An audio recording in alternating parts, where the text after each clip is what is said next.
welcome to our webinar today on how can I support someone with a recent diagnosis of MS. I am your facilitator. My name is Peter Butler, and today the presenter will be Jane Gilliland, who is an MS nurse advisor here at MS Plus. I would like to acknowledge the traditional custodians of the country that Jane and I are both located on today, the Wurundjeri people of the Kulin Nation. We pay our respects to their elders, past, present and emerging. I would also like to acknowledge our gratitude that we share this land today, our sorrow for the costs of that sharing, and our hope and belief that we can shift to a place of equity, justice and partnership. So I'll now pass you over to Jane, who will start her presentation. So thank you, Jane. Thanks, Pete, and thank you for having me today. So, yeah, a little bit about me. I am a registered nurse, and I'm also a MS certified nurse. That's an international qualification. I spend my days working here at MS Plus as an MS nurse advisor. And so what that really means is I spend my time on the phone, answering emails, and also recording podcasts and webinars, talking all things MS. So please don't hesitate to contact us anytime, and to speak to myself or one of our other MS nurse advisors. You can contact Plus Connect on 1800 042 138 or email connect at MS Plus and say, hey, I want to chat with one of those nurses, and then they'll link you in with us. So a little bit about what we're going to cover today. We're going to cover MS itself. So what is MS? We're going to cover the experience of being diagnosed with MS. I think it's really important to know what your person might be going through. We'll talk about some myths, because you might already know a few things about MS. You might have heard some things, or you might already have some beliefs. So it's good to cover what is fact, but also what is fiction. Also, what to expect following this new diagnosis. Looking at how it's treated medically and how it's managed by a person with MS. Also looking at what your role may be, so how you can help and support your person. And also some further support and information for you. So I'll pop forward, and I think we've got a little slide that gives you, some of the qualifications that I talked about and the details for how to find me if you're interested in speaking with an MS nurse advisor. So let's jump right in.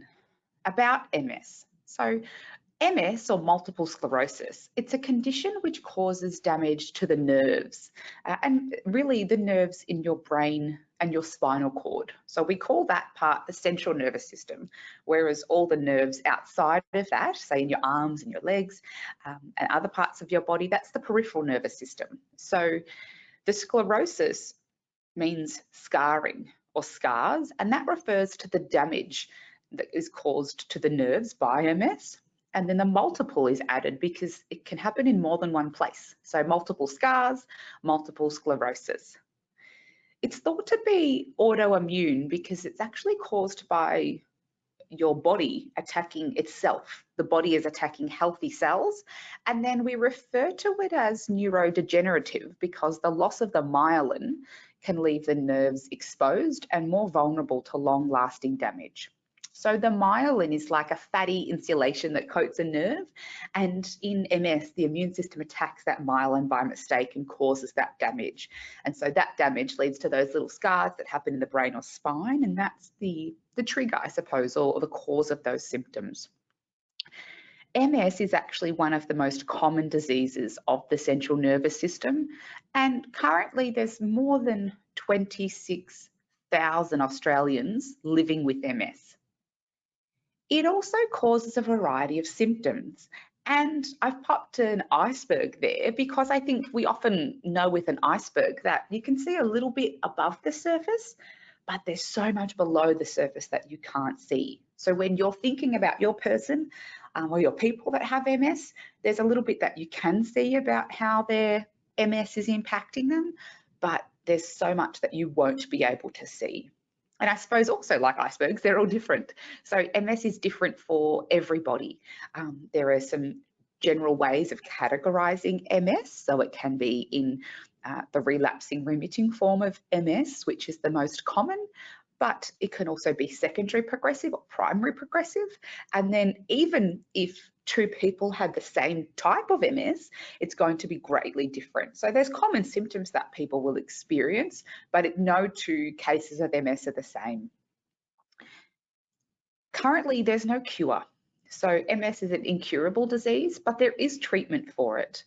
It is a lifelong condition. So someone who is diagnosed with MS at this stage, they'll have it for the rest of their life, but it isn't terminal. There are lots of different treatment options available.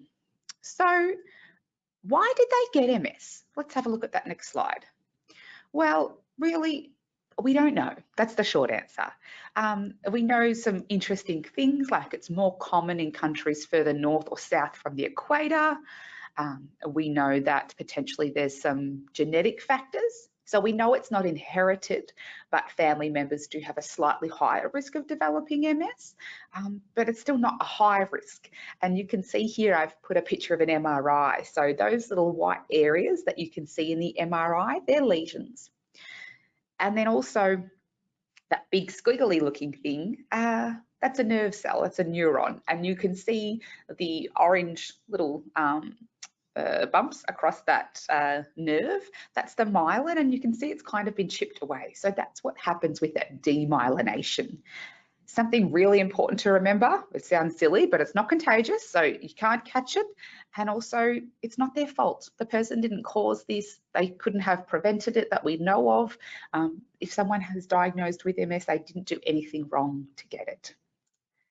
So what might they be going through? Let's have a look at the symptoms. Well, there's a variety of symptoms, and not everybody gets everything, but a lot of people get a lot of things. So it can be things like numbness and tingling, or feeling different things.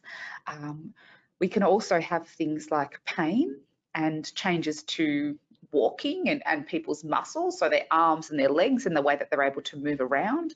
Can have things like spasms, or could be spasticity that someone experiences.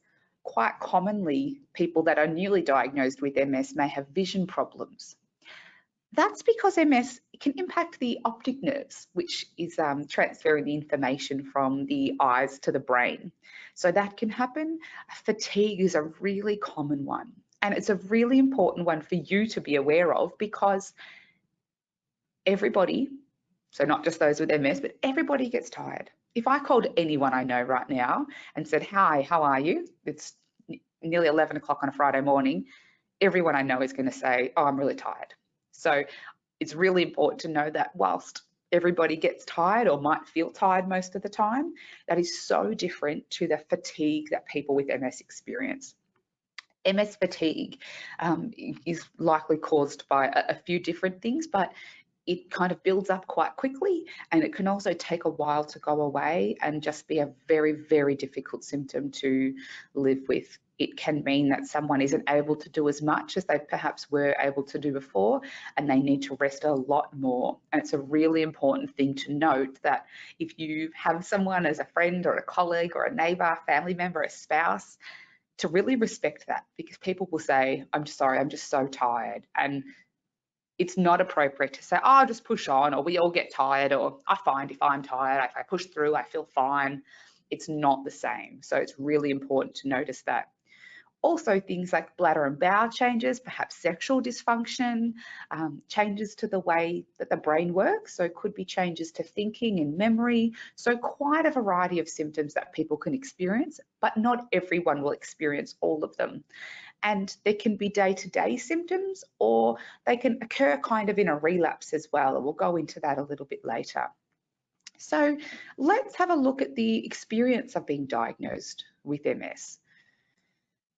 It's different again for everybody. I'm sure you're starting to pick up on that being a common theme. For some people, it can be really quick. They can be living their normal life, going around how they usually feel, and then one day wake up and think, oh my gosh, I've got these visual changes, and my left hand is numb, and oh, now it's moved up to my arm and my shoulder. So they can have quite quick symptoms that come all of a sudden. and they go to the hospital and they get tested and diagnosed, and they think, how did this happen? I was just out going for a run on the weekend. I was feeling fine. Or it can be long and drawn out. People can be going to GPs and specialists for months or years and say, this doesn't feel quite right, that doesn't feel quite right, and they might be misdiagnosed or not believed, or just things didn't add up in a way that made someone look towards MS. So that can happen. There's commonly lots of tests. So there's tests to diagnose MS, which are things like MRI most commonly, but there can also be things to rule out other conditions. So someone being diagnosed with MS is going to be poked and prodded and had blood tests, but most commonly MRIs. It can be exhausting and it can be a little bit traumatic as well. So lots of appointments, could be hospital visits, emergency departments, and also some of the things can be quite uncomfortable. People sometimes might have a lumbar puncture, which you may know as a spinal tap. That can be very uncomfortable. And there can be a lot involved in these times. It can be very lonely and isolating. We said that diagnosis can come as a surprise for some people and a real shock. But for others, it can be a relief and a sense of validation because they've known that something wasn't quite right in their body. They felt it, but they were told you're making it up. And so getting that diagnosis actually is still very difficult, but they knew it was coming. They wanted someone to say, we believe you, we understand. And so with that diagnosis, there can be a range of emotions. Most commonly, people can be angry. Why is this happening to me? This sounds awful. I don't understand. I'm scared. Why is my body doing this? Shock, as we said. There can be grief. We commonly think of grief as related to death, but grief is the loss of something. And so for a lot of people, they feel that grief and loss, that the loss of perhaps their identity and the way that they were living, feeling like, oh, I won't be able to plan anything in the future now. Things are uncertain, or the happy-go-lucky attitude I had is no longer here, or I'm not able to continue doing some of the things I was doing. So that can happen. There can also be some denial because if you remember a few slides ago, we talked about the damage happening inside the brain and the spine, and we don't have sensation in there, so we can't feel it. If I dislocated my finger, I would be able to see it, I'd be able to feel it, and it would restrict my motion. So if I went to the doctor and said, I think there's something wrong with my hand, and they looked at it and they said, yes, I can see you've dislocated it, I can say, yeah, that makes sense, the finger's sideways. But if I can't feel anything different in my brain or spine, or perhaps I don't have many or a lot of symptoms, and someone says, look, there's a really serious condition happening there and there's this and that happening, people might really struggle to come to terms with that and say, well, but I don't feel sick, but I feel fine. Are you sure? Is that absolutely correct? I've looked online, it doesn't feel like what's happening with me. And also a change in identity. It's really interesting actually to think of how we identify ourselves, how we explain who we are, but a lot of what we do makes up who we feel like we are. And so for someone, if they're no longer able to live a busy life or do the things that they were previously doing, it can make them feel different and question their identity. So the experience of being diagnosed with MS is very complex, it can be very heavy, and there can be a lot happening, and it can also change. People can go back and forward and side to side. Let's look at some of those myths that we talked about. I'm just going to grab a drink here. Have a look at some of these myths and have a think of if you've heard of any of them before. These are things I've all heard. Everyone with MS will end up in a wheelchair. People with MS, they can't work. All MS is the same. We can't make any future plans now, or she shouldn't have children. Now that she has MS, it's not a good idea that she goes on to have any babies.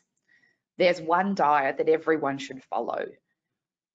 Exercise can worsen your MS. You've really got to be careful exercising. Or even someone diagnosed with MS will die soon. These are all things that people think, they may have felt, they may have heard. They're all myths. They may have some truth, in them in places, but they are myths. So not everyone with MS will require the support of a wheelchair. There are people with MS that do experience difficulty with their walking, or their fatigue is so significant that they wouldn't be able to walk as much as they would like to move around that day. But that's not for everybody. And also the treatments that we have now have come so far that actually that is required less and less. People with MS can't work.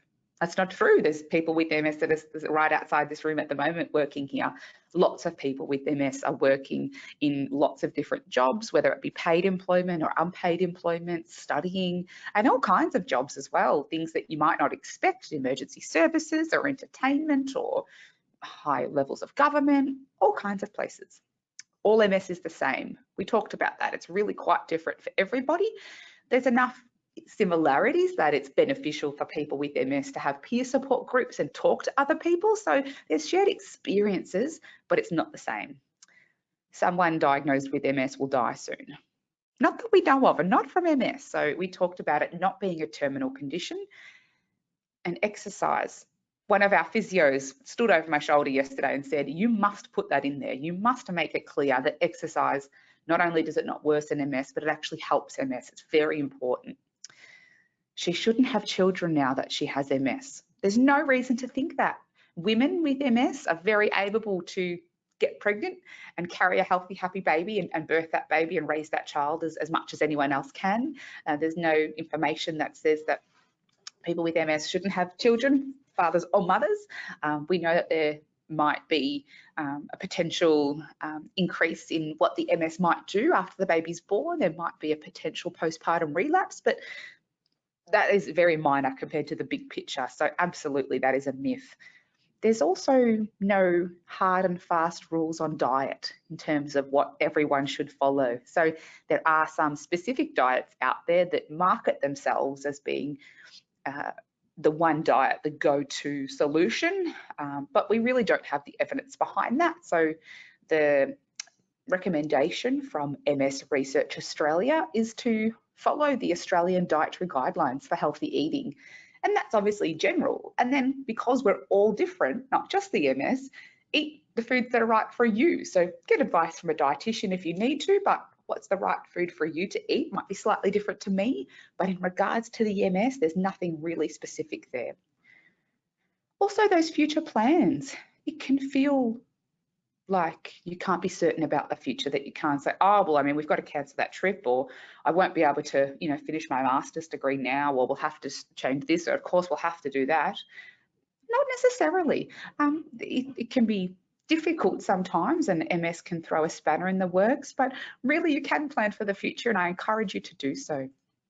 So let's look at what to expect. Now that we've debunked those myths, let's look forward. What you should expect, especially in this newly diagnosed phase, is that there's more questions than answers. And you probably have more questions than you're able to get answered from your person, but also they have more questions. So it's really important to be very conscious that your questions don't bombard that person, because you might want to say, what did the doctor say? How long, you know, what stage is it at? What's happening here? What are they going to do? What do they think about this? The person with MS is going to have far many more questions, and they also can't get the answers. That's because often the doctors don't know. There's a lot that we don't know about MS. Neurologists are the ones that treat MS, and they're really good, but they don't have crystal balls. We can't really predict the future or give prognostic information. So expect that it's going to be a time where there are lots of unknowns. There's also some medical treatment involved, which we'll go into a little bit later, but there can be doctor appointments, there could be hospital stays, we could have injections, tablets, infusions, could be physical rehabilitation, physical therapy. So there can be lots happening there. It can be a very busy time, and busy with stuff you'd rather not be doing, which means you often don't have the time to do the things you want to do or that you were doing that made you feel like you, going to work, going to the gym, catching up with friends, looking after your kids, just doing the normal standard stuff. Relapses and symptoms. Not everyone with MS will have relapses, but they're very common. And a relapse is a set of symptoms that come on in like an episode. You may have heard it spoken about as a flare or an exacerbation. or a bout, I suppose. It's an attack, really. So it's a set of symptoms, and they kind of come on quite slowly and get worse and worse and worse and worse, and then they slowly recover. A relapse can take weeks, if not months, especially to recover from. It can be a very drawn out process, and they can be very unpredictable. So I know that I said we plan for the future, but on the flip side, it can be the time that you think, yeah, things are going really well, I'm really on top of things, and then all of a sudden you have a relapse, and that really changes what's happening for you in those kind of weeks and months. That can be a very, very difficult time to go through, can be a little bit scary, and means that there's new symptoms happening. Separate to those relapses, though, there are day-to-day symptoms that people may experience as well, and is very common in MS to have good days and bad days. So really keep that in mind when you're thinking, trying to get my head around how, MS is affecting my sister. Just because that was how she was the last time you saw her doesn't mean she's going to feel the same way. She may feel better, worse, or have different symptoms. Each day is different, and that is a real struggle for a lot of people with MS, is they just think, I felt fine yesterday and today I feel no good. Oh, but tomorrow, actually, surprisingly, that's a good day. So let's look at how MS is treated and managed. So we talked about the neurologist. The neurologist is a medical doctor that has an expertise. They're a specialist in the field of the neurological system. So that's, the brain and the spinal cord and all those nerves. And in MS, commonly people will see an MS specialist neurologist. They are neurologists that have further training or expertise in MS or perhaps neuroimmunology, and they can be in the public system at public MS clinics. They are outpatient clinics at what we call the big tertiary hospitals. So they're really, really big hospitals, mainly in the capital cities. There can be clinics there that provide expert bulk billing care from a team, and they also have support of MS nurses, but you could also see one of those doctors privately as well. Commonly at the start, there's quite a few appointments, and then once someone gets kind of set up and established, it's usually a 6 or 12 monthly appointment. There's lots of MRIs, and they're really yucky. So I popped that picture there on purpose to show you, if you've not had an MRI, especially a brain MRI before, they can be really quite awful. They put this thing across your face to keep your head still. You have to lay very still. You go on this big round machine, and it's a magnetic machine, so there's no radiation, but it sounds like you're kind of laying underneath a bridge that the train goes over, or like metal in a blender. It's very loud, and there's also no pattern to the sound, so you can't kind of just lie there and be lulled to sleep, I suppose, by this noise. It's very bizarre, very uncomfortable. If people are claustrophobic, it can be really awful. And then separate to it just being yucky, you're also kind of often laying there thinking, this is taking longer than last time. They must have found something. Maybe it's worse. It must be worse. I don't like this at all. So it can be a really, really yucky experience. So really keep an eye out for if someone tells you, look, I'm having an MRI next week, or I'm having one today, or I had one yesterday. Not everyone it's awful for, but I'm yet to meet anyone who enjoys them. It can be really yucky. Then let's talk about the medical treatment of MS. So we discussed that there's no cure for MS, but we do have treatment. We call it disease modifying therapy because it modifies what the disease will do. It doesn't stop it in its tracks necessarily, although sometimes we might be able to stop the MS from progressing, but really it modifies the disease. So if the MS was going to progress from here all the way to here, maybe it's only going to go to here. So instead of like this, it goes only that far. So it turns it down, if you will, a little bit. So that therapy is often started quite soon after diagnosis for most people. It's often immunosuppressive as well because it's actually your own immune system causing that damage. And it can be in the form of tablets that you take at home. Could be an injection, often comes in an auto-injector. An auto-injector's maybe like an EpiPen, if you've ever seen one of those, or it looks like a fancy highlighter. You just kind of hold it against the skin and press the button and it injects itself. So people might have to give themselves an injection and continuing to do so, or it could be an infusion or an IV drip, perhaps you've heard of those. They can be monthly, or it could be 6 monthly to have that, and people will have to go into hospital to have that. And those medications themselves don't necessarily make you feel better. Think of them like a sunscreen. They don't sunscreen doesn't fix sunburn or fix your wrinkles or anything when you put it on, but it slows the process of aging and prevents sun damage from happening over time. And it's actually wearing sunscreen every day over the long term that gets you to a better place in the future. That's like disease modifying therapy. It's a slow burn and it works in the background quietly. So when someone started their treatment, they're not necessarily going to look different or walk different or feel different, but it's working quietly behind the scenes. But it may not prevent everything. So people can still get relapses and new symptoms on that therapy. So what about those symptoms that I was talking about? How do we make them go away or feel better? Well, we do that with symptom management. So that's your aloe vera. That's what you use when you've got something and you need it to calm it down. So that could include medication or strategies or equipment. Depends what the symptom is. If it's pain, we use medication. If it's fatigue, you might use an occupational therapist to develop an energy management plan. So it depends what the symptom is, but symptom management is what makes you feel better day to day, and it's often quite complex and layered, and it can take a lot of energy to kind of maintain. There's also support from GPs. They don't treat the MS, but they look after you day to day, and also could be allied health involved, like a physio or an occupational therapist or even a psychologist as well. And then there's the lifestyle side of it. So someone with MS is really recommended to maintain a healthy lifestyle. So on this next slide here, we'll have a look at what really is evidenced and what's recommended. So healthy and balanced diet, eating well is very important, but we want to be sustainable about it over the long term. I once spoke with a newly diagnosed client. She's, I think, probably in her mid-30s, and it was the first time we were chatting, and she said, I've actually come to my mum and dad's house. I want them to conference in on the phone call so they can learn about MS too. And I thought, great, love this. At the end of the call, the dad said, can I just ask you one thing, Jane? I said, sure. And he goes, as soon as she came in today, she walked into the pantry and got some M&Ms out and had some M&Ms. Can you tell her that now that she has MS, she really shouldn't be eating chocolate? And I said, no, I won't tell her that. She's allowed to eat chocolate in moderation. Everyone is. She's allowed to make her own choices. But also, she's just been diagnosed with MS. She's had a pretty bad week. I'm okay with the M&Ms.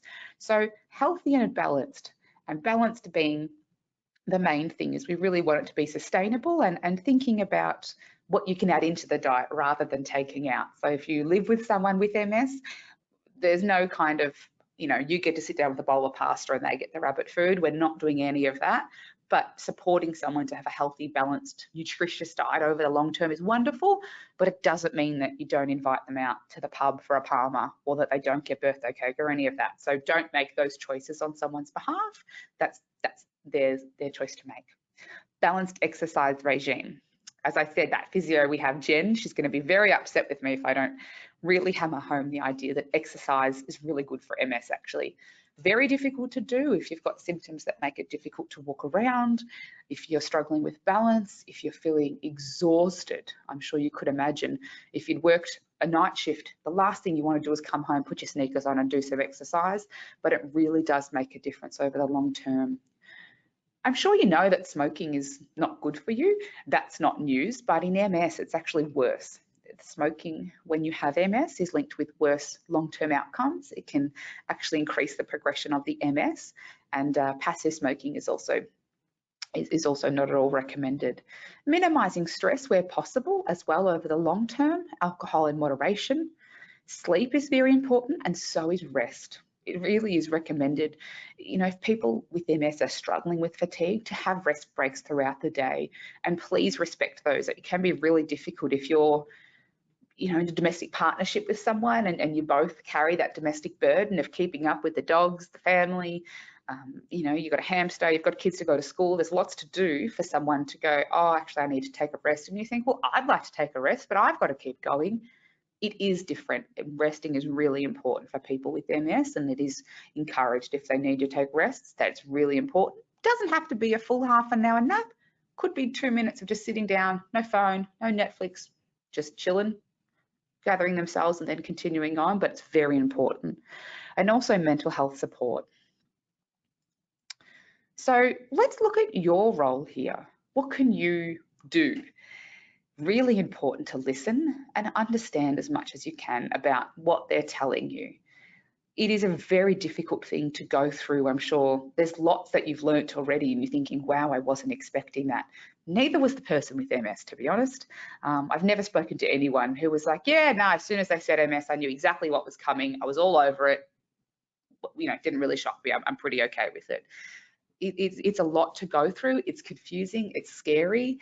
And if people want to talk about it, it's lovely to be able to listen and trying to respond to what they say, but not react. So instead of, you know, it's really common that we would want to placate someone or make them feel better when they say, oh, this happened and I felt really down. Really common for you to want to be able to say, oh yeah, but I'm sure you'll be back on your feet in no time. Sometimes people don't want to be fixed or have that said. They just want someone to say, that must have been awful. Like, I'm so sorry that happened to you. I'm hearing what you're saying, and I imagine that would be really yucky. So really just listening and sitting with them in that moment is really helpful, and understanding as much as possible. So listening to what they're saying, giving them the benefit of the doubt that, as I said, their fatigue is different to our tiredness. Being a support partner, I really like that. I imagine in my mind someone running a marathon and there's a support person kind of running next to them, handing them snacks and drinks when they need to and going, you can keep going, but like, I'm here if you need me, like a netball player, here if you need. So try and be that support partner.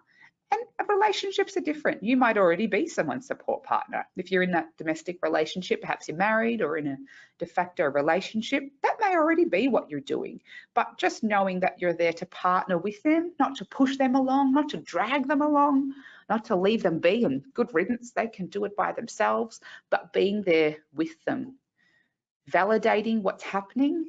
And also quite often it can be really difficult to kind of make decisions during this time. So talking things through with people, if they're having side effects, validating it and saying, yeah, I mean, I was there, the doctor said that, you know, that might happen, and, you know, to call if anything goes wrong. So you should call, like, it's okay. That's what they said. So really supporting them to make those choices or go through those types of things.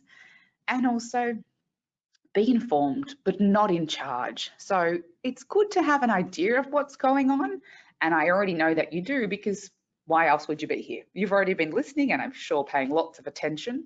So you've got a bit of an idea what's happening, but don't be in charge. And unless someone's really explicitly said, hey, I need you to take this on and do this little thing, you don't necessarily need to be the one that says, all right, well, I've called the MS Plus and they said this and they've said that, and I've got the diet and I've thrown out the junk food, and, you know, I've thrown out the cigarettes and we're booked in for a yoga retreat this weekend. Not required. And it's often not helpful. We want to be supportive and help people the way that they want to go through this. So how can you be helpful? These are things that I've learnt over my many years here, working with people with MS, supporting people that have MS. Ask more broad questions. So things like, how are things today? How's it going? As opposed to, how's the MS? What's happening? I heard that you were having trouble walking. Are you using a walking stick yet? Oh my God, what color is it? How do you feel? Are you embarrassed? Just really play it cool. Broad questions. Let the person bring up MS or what's happening if they want to, but they may not want to, and that's okay. They might be quite happy to have forgotten about the MS for half an hour and may not want to talk about it. Ask to do things together. They may have difficulty doing something. And so if someone isn't able to do something all by themselves, you don't necessarily have to say, oh, look, give it here, I'll do it. You don't worry. Maybe they want to do it together. Supporting someone to be independent is actually really beneficial and important and meaningful.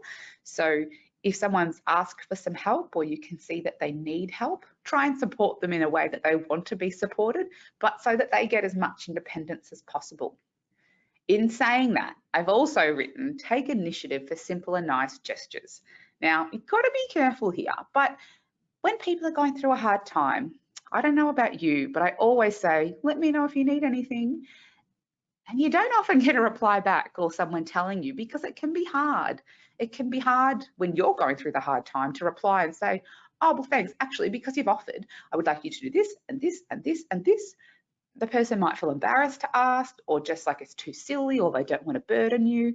So if there's something simple and not offensive and nice, maybe just do it. You know, I've heard of a client, she was newly diagnosed with MS, and she said to her girlfriend, you know, I've got this house inspection coming up, I'm just a bit stressed, I've got to clean my whole apartment. Next thing you know, the friend rocked up with the vacuum cleaner and said, you sit down, I'm cleaning the apartment. Just do it, I won't hear another word about it. Or dropping someone off a coffee, or if someone's going into hospital to have some treatment, maybe making them up a little goodie bag and just saying, I've left it at your front door, you don't have to come and speak to me, there's just something little nice there for you. Maybe give them a Netflix voucher or whatever it is that you think would be appropriate, but something simple and nice can really just let people know that you're thinking of them. But as I said, be cautious, because some people may not want those types of things, but it is hard to say, yeah, it is a really awful week and I just, I can't get up and get my morning coffee. So if you could drop an almond latte at the front door, that'd be lovely. So little things, if you think it's appropriate. Be normal. People are inherently not changed. I mean, they have their MS, but they're still who they are. So if you've always had a really friendly, jovial relationship, keep doing that, because you're their fun friend or their laughing friend or you're their cheerleader. They've always come to you and said, mate, I'm in a really pickle here. I don't know what to do. Keep that nature of the relationship going. On the flip side, maybe it's someone close to you, but you're not usually privy to their personal information. They wouldn't normally tell you what's happening in their health. This isn't different. You don't necessarily become now entitled to know all the bits and pieces. So just be really mindful of that also. It's can be a time where people have to share more personal information than they're wanting to. So just be really mindful of not kind of nosing. If someone isn't bringing it up and telling you the details, it's quite likely because they're not kind of wanting to. Be aware of also what their limitations are. So whilst it is different, it might be apparent to you that they struggle walking long distances. So if you're planning something or there's a family function on, just be really conscious of that. You don't have to make a big deal of it, but just think about it ahead of time and think, right, how can I make that easier? Maybe someone now uses a walking frame, for example. If you're going to go pick them up to take them somewhere, think, is that going to fit in the back of my car? Because I know that a walking frame only fits in one of the cars that I drive, not my husband's car, only my car, for example, if I have to pick someone up. So just little things to think about. They might not like being in warm weather. A lot of people with MS experience heat intolerance, and so they find that their symptoms get temporarily worse when their core body temperature increases, and that's a really unique symptom with MS. So perhaps you're supposed to have family Christmas outside this year, and it's going to be 38 degrees because, of course, why wouldn't it be? It's been raining for months now, but I'm sure Christmas will be awful and hot. So think, okay, well, that's not going to work. We want them to be really comfortable. How can we make a little pivot or make it so it's going to be suitable for them? And also learn a little bit about MS, because you're probably curious about it, but don't put the burden on the person to teach you, because they're going to have lots of conversations where they say, well, I've just been diagnosed with MS, and people are going to go, what's that like? What does that mean? And then they have to tell you. So it becomes also their burden that they have to educate everybody about it all the time. So learn a bit about MS from reputable sources, not so much that you're, telling them, oh, I've watched all the TED Talks and I've done all the things and I can teach you a bit about it, but just enough that if someone says, yeah, I've got the fatigue, you're like, yep, I know what you're talking about. Or they say heat intolerance and you think, yeah, no, I read that. I know exactly what's going on. What about the less than helpful things? Again, different for everybody, but this is what I've come across. Try not to catastrophize that kind of worst case scenario. If someone says, I've just been diagnosed with MS, don't say to them, oh, when do you get your wheelchair? Oh, let me know if you need me to come install a ramp at the front of the house for the wheelchair. Not helpful. As we said, there are myths that everyone with MS would need a wheelchair, but we also just don't need you to catastrophize. So it's obviously normal that you would start thinking about these things, but don't put that on the person, your worst fears or your worst thoughts. Don't take action without their consent either. You would be surprised at the people that call MS Plus and say, so-and-so that I know has just been diagnosed, I'd like to register them with your organisation and refer them into this service and this service and this service. It's great that you love and support them, but they get to make their choices. So again, making sure that you're taking cues from them about how they want to be supported. Don't ask about the MS all the time. As I said, some people don't want to talk about it all the time. They might want to talk about it never, or they might want to talk about it all the time, but that's their choice. Don't take it personally if they can't attend things. It can be really tough if you've got a big event on or something special, or even just a one-on-one catch-up. if they text you and say, look, it's not going to work for me today, I'm so sorry, I can't come. They might say, look, I've had a bad day with my symptoms, or relapse, or it's too hot, or I'm too tired, or it's just not a good day for me, I'm struggling with myself. Don't take it personally. I hope you understand there are so many barriers living with MS. We said those symptoms that can change, also the emotional difficulty, kind of going through the processes of everything that's happening. So sometimes they might just not be able to come, and it doesn't mean they don't care about you, but it really can just be too hard sometimes. And if you really love and support them, you'll know the best thing for them is what they need, and it might just be to have a small day at home or just to chill out, and that's okay. But don't stop inviting them places either. So just say, yep, no worries, let me know, would you rather me just drop something over to you, or let me know when you want to reschedule, or next time I'll come to you, I hope you feel better. Those types of things can make people just feel less guilty that they've let you down. I also said try not to pass on the germs, because we touched on the fact that a lot of the medications are immunosuppressive, which means they might be slightly more likely to develop some coughs or colds, or like a flu. Most commonly, the immunosuppression caused by the MS treatments, it's not so severe that they have to be like in a bubble and that they don't get to do things. People on these treatments are still going on public transport and working and going to festivals and kissing strangers and living their best germy life, but it's good to prevent, getting sick if you can. So yeah, if you do have COVID, especially in the times now where the restrictions have changed, just be really mindful that if you are quite unwell with something, not to pass it on to them if you can help it, because sometimes you can't, and we don't know that we're unwell. So really good to be mindful. So what about you? Further support and information for you, not the person with MS, but you, talking to you.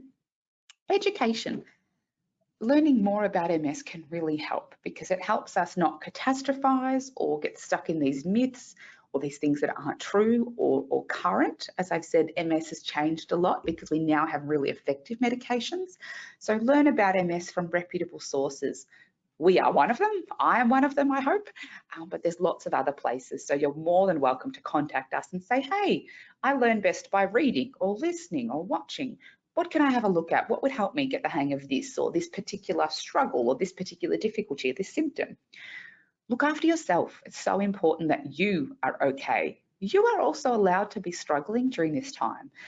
The angle of this webinar is you supporting them, but this is also a really difficult time for other people. You are allowed to be grieving and having these changes in identity and these crises, all of these things as well. This is allowed to be a difficult time, so make sure that you're okay.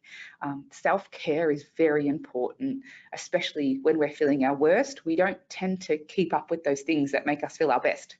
When you're having a tough time, it's not often when you think, you know what, I am going to take the time to make a really healthy, nutritious meal, and I'm definitely going to get all my sleep. I'm definitely going to wash my hair. I'm definitely going to change the bed sheets. I'm absolutely going to reach out to my friends and family. So make sure you're investing in yourself. Do what you can to look after yourselves with nutrition and some kind of movement, and also connections, people, things, pets, Sudokus, whatever it is that makes you feel supported. Make sure you're linking in with that. And emotional support. It's really important to reach out to people. So whether that's friends or family for you, because often perhaps it's let's say it's your husband that has MS. It might not be that everyone can support them directly, because not everyone knows them, but there's kind of circles of support. So you're in that next circle, you're supporting them, but you're running low. So someone on the outside of that can support you, and then someone can support that person. So make sure that you reach out to your people and say, yeah, look, we're going to get through it, but gee, it's tough. Like it's been a really, really yucky couple of weeks or months. Make sure that you're just honest. It's okay to say that you're struggling. And that's where things like psychology come into play. And psychology is wonderful, but it can be hard to access. You're looking at a GP appointment to get a mental health care plan referral. And then from that, it can be long waiting lists, and sometimes it can be expensive. So there's lots of other wonderful things online, really reputable courses and apps. And Beyond Blue is a wonderful phone service as well. So make sure that you're looking after yourself. And my final slide, I have, remember, you can't pour from an empty watering can. So you are the watering can in this analogy, if that's not clear. your job is to water the plants, but you need to stop and actually refill yourself from another source of water so that you can go on and help others. So really make sure that you are refilling and kind of nurturing yourself in some way. It might not be the time that you get to go away for a 10-day golf trip. That might come later, but you do need to take some time for yourself to, just to look after yourself. So that's me done, but Pete, if it's all right with you, I can keep going and run through the slides at the end about MS Plus. So if we have a look at the next slide, you can see how we as an organisation can support you and other people with MS. So we do have lots of services here. Now that we're MS Plus, a lot of our services have got slightly different names, but you can see Plus Connect is that phone service, that email service, they're that one-stop shop for support, so do contact them. We have services through the NDIS and also things like peer support, so we can link people with MS in together over the phone or in person, but also perhaps you or carers of people with MS. They're not left behind. We still care about everyone. We've got things like volunteering and financial assistance and some residential care. We've got a suite of allied health, so things like physiotherapy, continence nurse, exercise physiology, occupational therapy, employment support services. There's a whole bunch of stuff we can do to support people to live well with MS. And then we've got lots of resources as well. So we've got a really nifty new website, msplus.org.au, and there's a great resource hub. Pete is in charge of our education and health promotion, and so he's done a lot of work on our webinars, podcasts, we've got articles, and we've even got a newsletter called In Touch, which comes out monthly via email, or we send it out about 3 or 4 times a year in the post. So you can definitely get linked in with that if you'd like to. And so finally, the details for Plus Connect, that's who you call, that's who you go to. They're here 8 till 5, Monday to Friday. And I help them sometimes as well. They sit just near me. They take your calls very seriously. So if you call and they don't answer, please leave a message. They will get back to you as soon as possible. But you're welcome to call after hours whenever you need. Sometimes it might be 2 a.m. That's when you get the chance to call. That's fine. Leave a message. You can email as well, and they'll link you in with support. But I think that's me done. Peter.